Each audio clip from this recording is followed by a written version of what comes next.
Okay, folks, I'm at work. Obviously, my shift hasn't started, and I wanted to recommend an academic study for anyone out there who's kind of obsessed with music or possibly addicted to music in the same way that I am. So I use music to help me produce ideas, regulate my emotions, um, put me in a good mood, and, you know, basically, most importantly, to help me manage my chronic tinnitus, which I've had since I was a freshman in high school. Um, so this paper that I want to introduce to you is called Music and Testosterone, a new hypothesis for the origin and function of music. It was published by Hajime Fukui, that's Hajime Fukui. Whether or not you happen to be, interested in academic material, I think you'll find this a very interesting paper. Um, Ideas like the ones that are transmitted in this paper can help they can kind of have a life-changing effect for those of you who are capable of taking some kind of hypothesis and then experimenting with it in your life and then finding fruitful or not so fruitful results as a result of your experiments.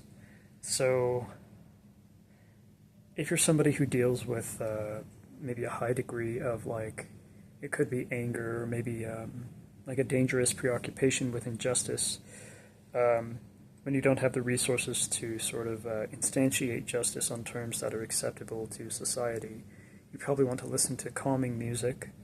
Um, for your safety and the safety of those you love.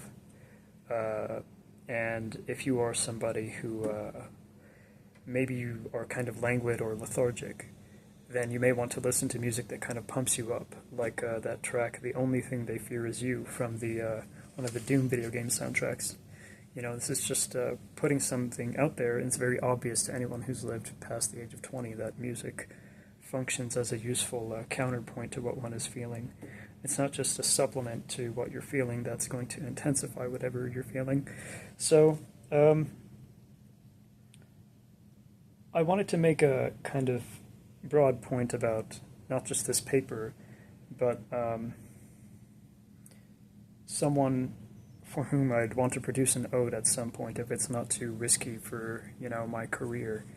But because it may be hazardous to my ability to form useful friendships with certain kinds of people, I'm just going to end this abruptly and maybe a bit crassly with the following.